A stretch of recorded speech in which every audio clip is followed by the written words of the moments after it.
pat yourself on the back because you are right here, right now for a reason. Welcome to the On Purpose podcast, where together we will empower ourselves and others to live lives with more passion and purpose. How you doing this morning, Jared? I'm freezing cold and trying not to get blown away by the wind, my friend. As usual, man. We're almost there. Dude, End of know. February. March is coming up. Yeah. Actually, this one might actually go out in March. Yeah. It might be March by the time you hear this, which will be awesome because that means baseball season is back, which means spring has to be close behind. Do you watch baseball? I don't watch it a whole lot anymore because it's so long, but I follow. Honestly, it was probably my OCD or ADD kicking in or whatever, but Facebook will have, like, each team has their own page, and you can catch, like, the highlights of the game in, like, 2 minutes. Oh, so cool. I'll watch it that way. Yeah, not a baseball fan, man. I'm always like, how do people watch this? Oh, dude, I love baseball. Dude, So I much get strategy and history, and it's interesting because baseball is interesting to me because it's a long season, so it's easy, 162 games, so it's easy to forget that every little thing matters because you're like, I have so much time. It's kind of like life. Like, I have so much time. But then you get to the last 4 or 5 games of the season and you realize the 3 games you didn't show up for back in April, all of a sudden now are holding you back in September. Dang, 162 in a season? 162 games in a season. That's a lot. And it's such a statistic-driven game. And the other thing I really like about it is you can fail 7 out of 10 times as a hitter and be a Hall of Fame player. Yeah, right? What the heck? Because it's 300, because it's so hard to do. Right. But the thing about life is you fail a lot in life, but it doesn't mean you can't be a Hall of Fame person. Yeah. And it's kind of how you handle those things, and kind of like what we're going to talk about today, handling setbacks. Right. Well, 162 games, that's a lot of opportunity for losing, which is a perfect tie-in to our purposeful practice last week, the art of losing badly. What kind of reflections did you have with that practice? It was interesting. We were at the state wrestling tournament all weekend, so I got to watch people lose all the time. Yeah. And it's very interesting to me watch how they handle losing. And man, there's nothing like losing. It hurts. It sucks. It's painful, and it's essential. Yeah. What about you? Yeah, definitely had some good reflections on it, man. When to compete, I reflected and think, for the most part, I don't shy away from opportunities to compete. I love competition. I love putting that risk. Signed up for a jiu-jitsu tournament this past Saturday and got a good taste of losing and got injured, man. So it's definitely some reflections around that. And I think this episode of Handling Setbacks in Stride will be a perfect tie-in to not only losing, but sometimes setbacks that are out of your control. Yeah, I agree. Now, do you think there's a difference between losing and just having a setback? Oh, yeah, for sure. So, losing doesn't necessarily need to be a setback. You can lose and it may not take you off of your path, but a setback, in my opinion, is something that is slowing you down or literally taking you away from what goal you're trying to achieve. So, for example, an injury, getting sick, problems arising that take away your time and energy from the goal. So for me, a great example that I'm going through right now is the MMA fight, man. I've had multiple setbacks with this goal. Yeah. We had the fight. We had the opponent drop out, day of weigh-ins, after all the work was done. That's very different than a loss, right? It's completely different than a loss because this was a setback, one that for the most part was out of my control, and then yet again another setback of getting injured. So we were looking at April for a fight. Now it's kind of up in the air, just depending on where my body's at, how I'm feeling. So these are things that have definitely kind of pulled me back from accomplishing the goal from a certain time. So that's what I consider a setback is something that's taking you away. What about you? Yeah, I think we're on the same page with that. I think a setback is something that happens to you that delays the actual competition where you could win or lose. Mm-hmm.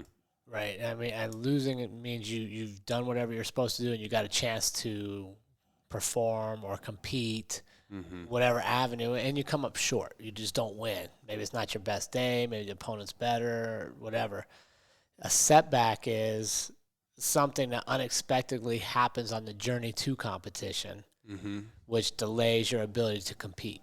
Right. That's kind of how I would think about that. Yeah, and I think also for some of our listeners that aren't that don't have too much competition going on in their lives, it can definitely apply to a non-competitive goal, right? Maybe you have a savings goal, or maybe you're trying to go on vacation at the end of the year, save a certain amount of money, and then an injury. Hey, now you have medical bills. That's a big Or setback. your car breaks down. Exactly, car breakdown. So there can be setbacks for really any type of goal, whether it's competitive or not. Yeah, and I think we're all competing at some level. Well, like competing to save money or competing with your old spending habits. So can you stay disciplined on that? Right. Yeah, a setback is something that you didn't see coming, or you couldn't necessarily forecast this was going to happen, and it just delays where you're trying to get, whatever goal it is you're trying to achieve. So how do you handle setbacks, or how do you approach a setback? Yeah, so it's interesting, man. I recently had the opportunity. I'm working with a business mentor and coach who brought his business is called Mindset and Mechanics, and he talks about how in business you need two realms of thought to be successful. You need the mindset, the attitude, the confidence, all of the attitude piece, and then you need the mechanics. You need to have the numbers right. You need to have your sales. You need to have your processes right. So mindset, mechanics. And Nice. he did something. Yeah, it's super cool. And he's an engineer guy, so he's like, Shocking. yeah, he's always been on the mechanic side, and always thought, he's like, I always thought my whole career the mindset side was just a bunch of woo woo wah wah, but I understand, like, you need both. So it's really cool. He did this assessment with me before I started working with him. First time in business I had ever seen anything like this, and it was called the Energy Leadership Index, and it has your energy levels 1 through 7. Very similar to Eastern traditions of chakras or 7 chakras and things like that. Anyways, he talks about level 1 energy. It is kind of the lowest energy, is the victim mentality. When you have the victim mentality, what types of actions does it produce? Actions of apathy. You don't really care. Yeah. Everything's whatever, Anyways, we can really get into that, but what I'm trying to get to is I did this energy assessment, and he talks about kind of where your energy is consistently, and then what your stress response is. And I found out that my stress response, and for most people, will be that kind of victim mentality. When you have a really stressful situation, I tend to get into this victim mentality of, man, like, I fucked up, like, and kind of being hard on myself. Yeah. So I've learned about myself that when I have a setback, sometimes my immediate response is very negative. Yeah. Of like, man, what was I thinking? I could have done this differently. I made a stupid decision, blah, blah. But I'm really grateful to have had enough setbacks in my life to where I've really trained myself to get out of that state very quickly. And how do you do that? Well, now because through experience, I have really just adopted the mentality completely. And sometimes, don't get me wrong, it's hard, especially when you're hurt and you have a setback. It's hard to have this type of mentality, but I've adopted the mentality that the universe is always working in my favor. Every single thing that happens to me is for a better purpose. And even if it doesn't seem like that, I'll find a way to make it like that. So my last injury, I was able to read a lot more. I was able to develop a lot of other areas in my life, which I wouldn't have if I was healthy and just consistently training. And so when I handle setbacks, I look for the opportunities of where I can go, because there always is. Every setback is an opportunity in disguise. It truly is. If you're bedridden in the hospital and you can't do anything, it can't do anything physically. There's so many other things that you can develop. So for me, when I handling setbacks, it's hard not to have that victim state for a while, be complaining, be frustrated. But then I think about, like for example, for this, I'm thinking about how many hours I'm not going to be able to train these next 2, 3, 4, 5 weeks. Who knows? That I can put towards reading this long list of books that I have, put towards developing things in my business, put towards the podcast, all these things that are now opportunities for me to be able to develop other things in my life because of this setback. So for me, it's an opportunity. Yeah, you mentioned something I think is important there is you said most people will go to that victim place right after something happens. I think that's normal. So how do you get back at it, right? So you start to see the blessing and stuff. But I think one of the big things for people to understand is almost everybody will go there. Right, for sure. Right? Like I go there. Mm-hmm. Now, I think the difference between people that become resilient and bounce back from setbacks quicker than others is how long you let yourself stay there. Mm-hmm. I think it's perfectly normal when, you're planning for this big vacation and you set up your budget and you have this extra, $150 a month going towards your vacation plan, and all of a sudden your car breaks down. I think it's perfectly normal to be like, fuck, man, why me? Like, why now? Mm-hmm. But what we can't do is just stay there for extended periods of time. Mm-hmm. So how do you identify, or how do you know when you've been in the victim or the, like I would call it like the mopey, like, damn, like, because it changes your energy. Before that setback, you were ready to go. You had everything in place. You were moving. Everything's good. Now you had a setback, and you're like, man, like, I don't even know if I want to get out of bed today. Maybe I'll hit snooze. How do you know when you've been there long enough to move forward? It's a great question. I think it's different for everybody. But for me, thankfully, it's because of my responsibilities, the people in my circles, things that I've already put in place that keep me accountable to show up. Yeah. So thankfully, I got injured on Saturday. So I had all Sunday to feel sorry for myself, lay around, I had a whole day. And even Monday morning, man, I didn't come into work until the afternoon. I called my guy, Josh, I was like, hey, can you ship these orders out, and I was still hurting, But it kind of took me a while to where, like, okay, now it's Monday morning. Like, what am I going to do? I have a decision to just curl up in the fetal position, be like, oh, I'm hurt, make excuses, or show up. It was Fort Collins startup week. I had signed up for all these things, and it was an opportunity for me to make a decision of, am I going to show up? Am I going to crutch my way and continue to do these things or not? And for me, it's just kind of, I don't like to be there. I don't enjoy it. Like, don't get me wrong. It was kind of nice feeling sorry for myself for a little bit. Got a big pizza, had some, just laid down, had my lady taking care of me. But I don't enjoy being in that victim mentality. And I'll talk to myself sometimes, be like, sometimes I'll listen to that inner language. Yeah. Do you have a specific, like a thing you do or something you read, or is there an activity that okay, if I do this, I'm going to snap myself back? Mm-hmm.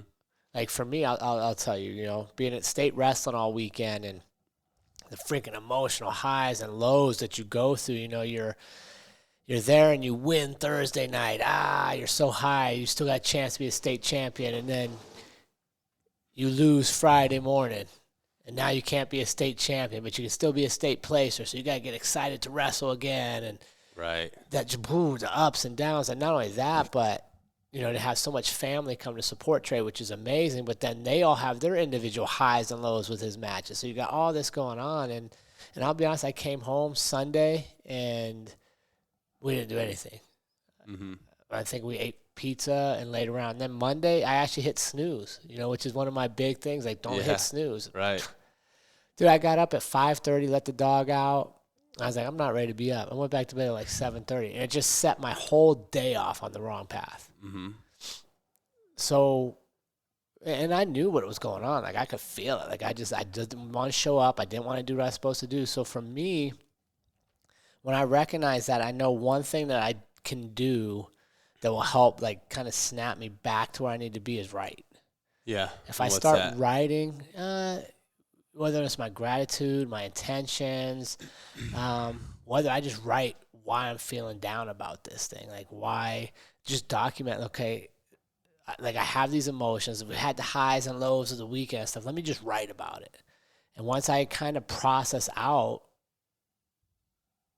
those emotions, then it allows me to kind of move forward. Mm-hmm. And that isn't something I knew all my life. Yeah. You know, there was many periods of time where I would stay down following a setback much longer than I probably should have, just because I didn't necessarily know what strengths I had that could get me out of it, like where I could go to pull myself free. And I think that's something that's important for people to do, is take inventory of, okay, when I'm feeling good, why do I feel good? Like, what makes me feel this way?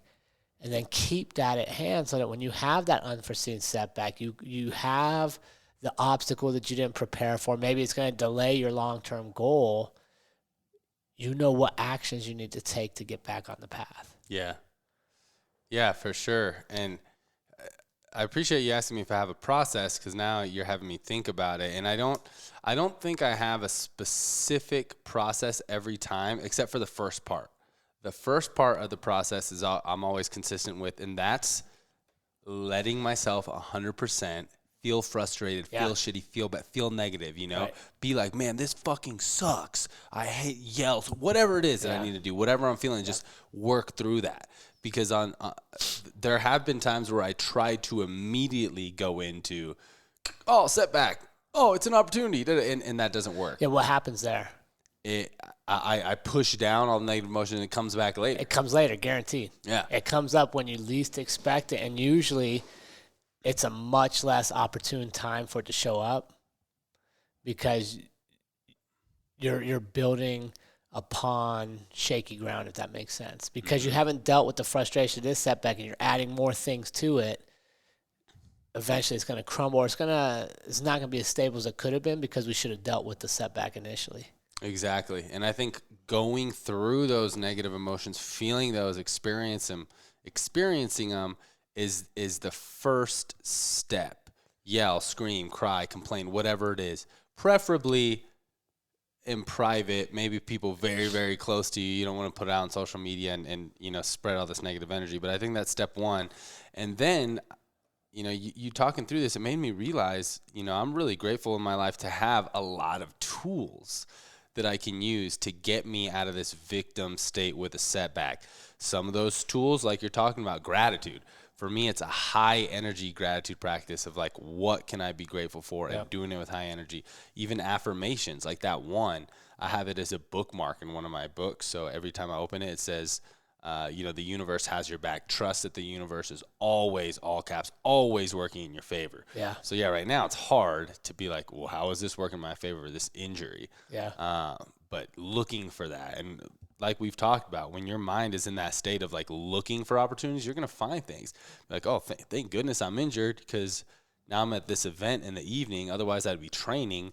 Now I made this opportunity, this connection. Yeah. So using these different tools, and then others, getting love from others. I share some stuff on social media.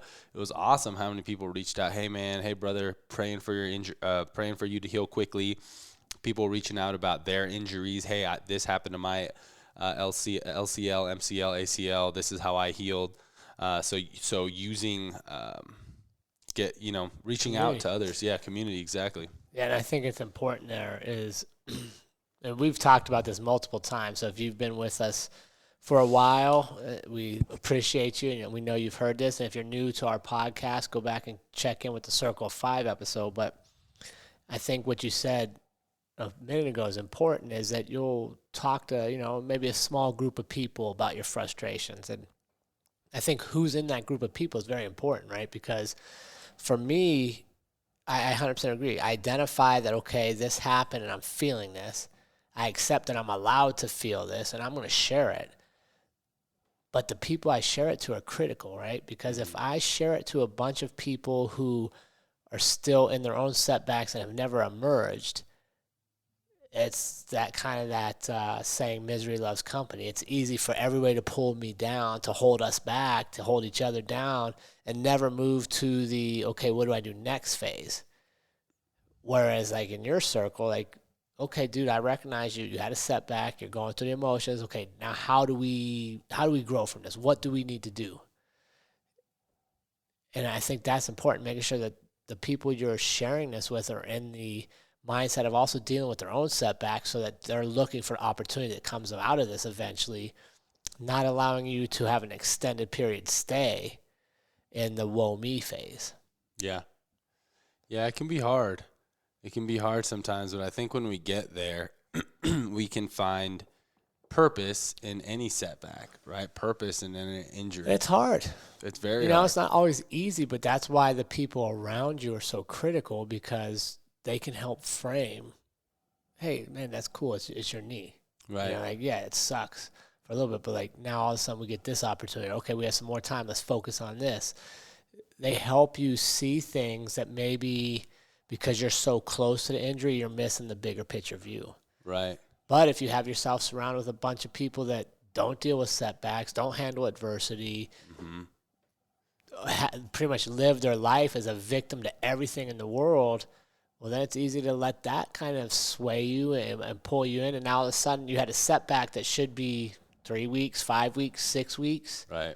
It's been a year. It's been 2 years. Now all of a sudden you're in your middle years of life, and you've quit doing all the things you used to love doing because you had a setback when you were in your 20s. Mm-hmm. And not just physical setbacks, but a lot of time we're talking mental setbacks, emotional setbacks, unresolved relationships that we've allowed to just carry weight for 30 years. Right. You know, and I think it all goes back to what we're talking about is when you have those obstacles, when you have those setbacks, accept it's normal, accept that it's okay not to like it, go through the feelings, but then start process, okay, how do I get better from this? What other areas can I improve while I nurture this one a little bit? Right. Right, yeah, and there's a lot of tools to take setbacks in stride. Like I had mentioned, I like using gratitude, affirmations, and community, not only the immediate people that you surround yourself with, but also your mentors and people that you look up to in books. So one example is somebody that I have the honor of knowing personally, but also who is a hero of mine, was our guest, Rustin Hughes, a few weeks ago.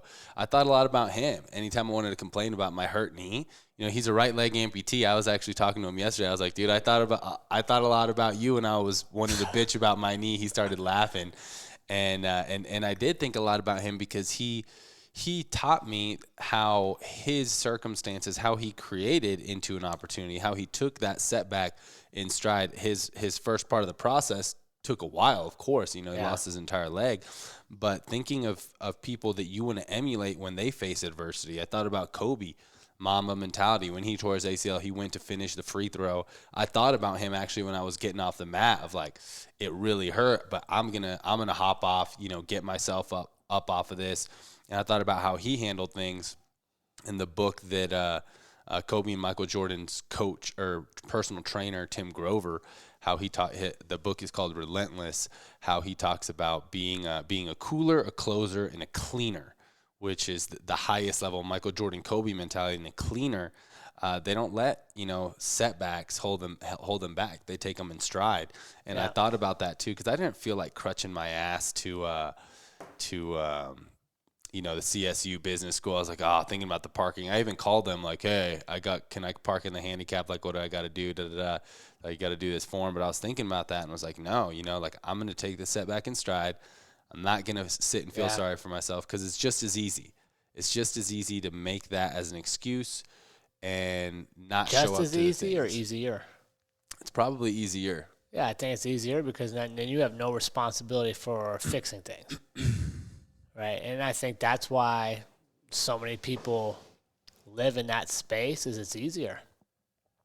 If I just throw up my hands and go, okay, I was going to go on this vacation, but my car broke down, so now instead of, you know, saving $150 a month for vacation, I have to save $250 a month. And instead of that extra $100, that's going to be tough to come up with. I'll go back to my partying habits, or I'll go back to spending my money on eating out instead of preparing my meals. Right? It's just easy to.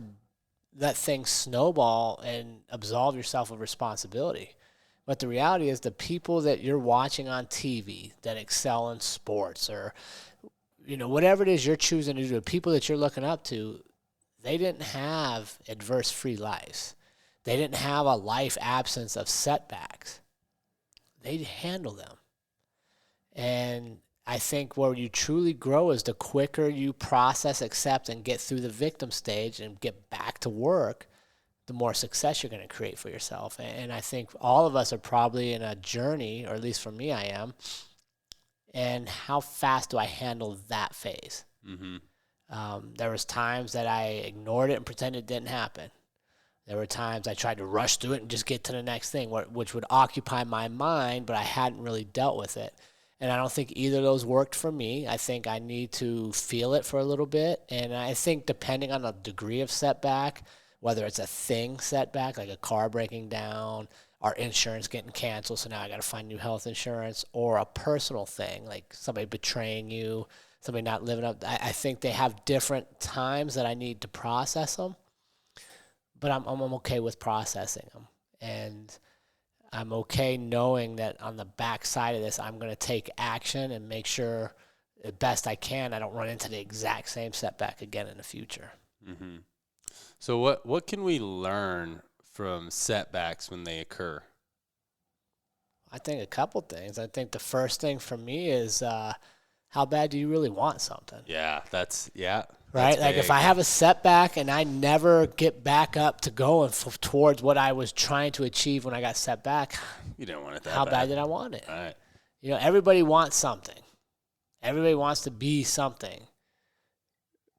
But not everybody's willing to do the work to get there. And that means dealing with all the things that you didn't see coming, the setbacks that hold you back. Dude, that's great. I didn't even think of that answer, but I feel like that's probably the number one thing you learn from a setback is your commitment. How committed are you to the goal that you experienced a setback to?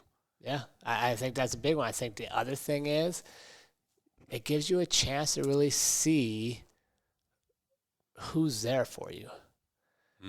Right? Like if you're doing well and winning and you have all the success, you generally attract a lot of people. Right. And then when you have a setback, you fall, you falter, you come up short, those people a lot of times disappear. And who's left are the ones I really want with me.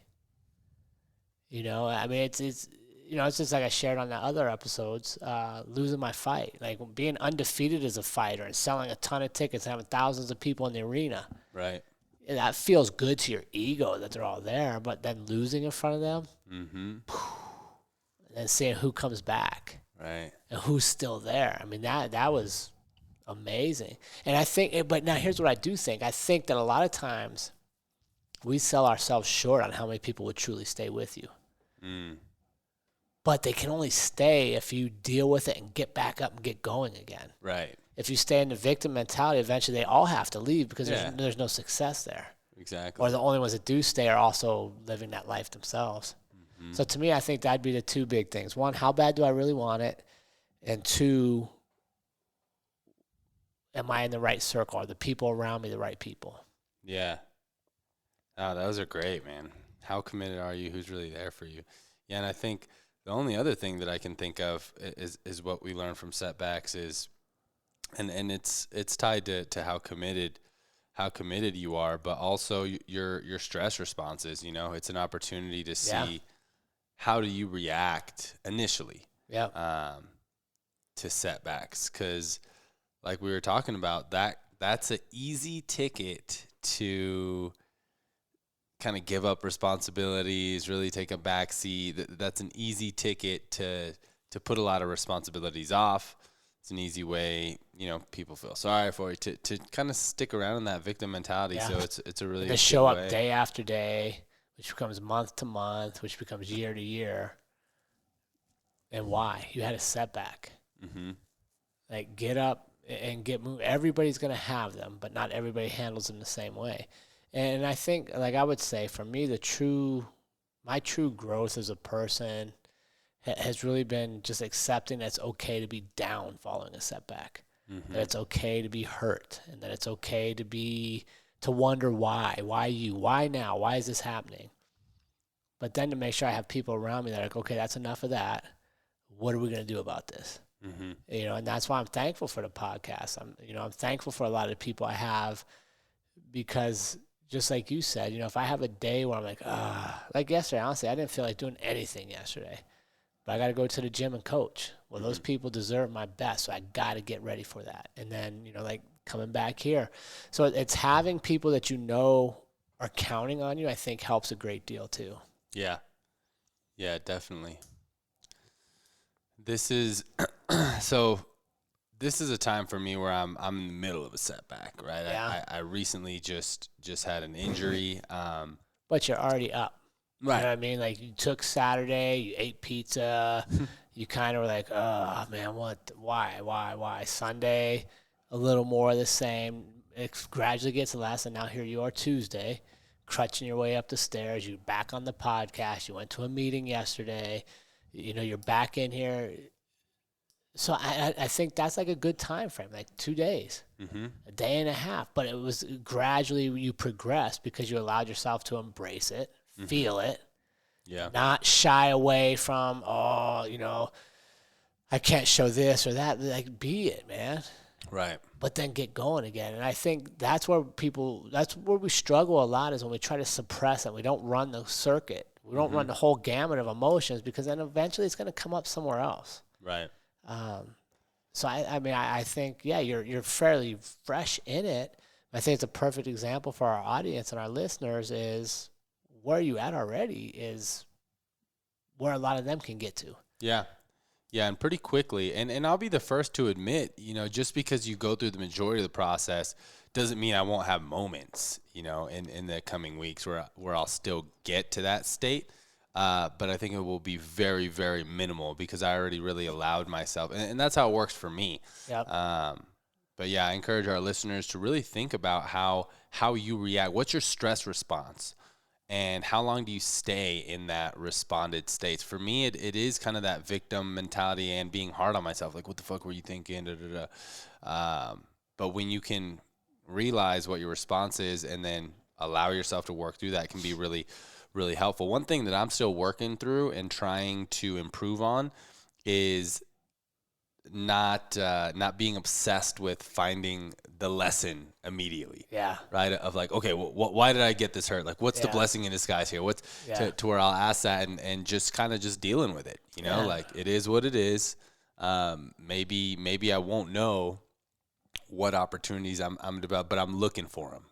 That's at the forefront of my mind of like, okay, what can I do with this time now that I won't be able to train?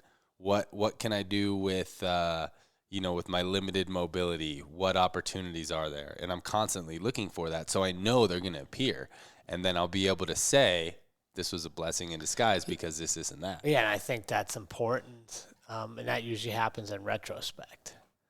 Right? Like, we look back and we're like, man, had this not happened, I wouldn't have met this person, which then created this or that.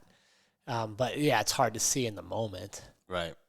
But you can only get to that by working through it. Yeah.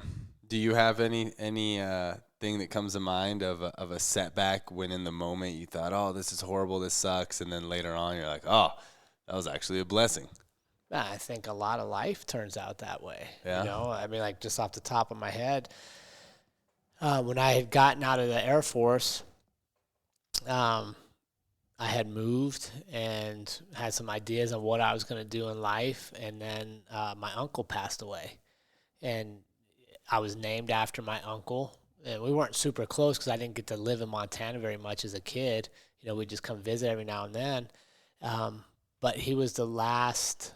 He had a son, Ryan, who was the last Hardy at that time in our family. And, his dad died.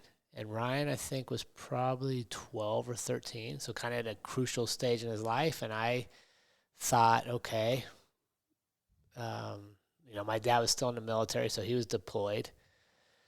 My brother was probably in college at that time, maybe early college. So he had his things, and I was in transition, right? Like, I had gotten out of the military. I was going to go do some other things, and then my uncle passes away. So I went back to the funeral and connected with Ryan, and I was like, okay, I think I need to move here. Like, I need to come back to Butte and be around Ryan to make sure he has a male role model to kind of keep things together. So I went back to where I was living, packed up my car, rented an apartment, and drove back. No job, no school. The only people I knew in that town were my family, because over the course of my life, I had been there, if you totaled it all up, maybe 3 months. Oh, wow.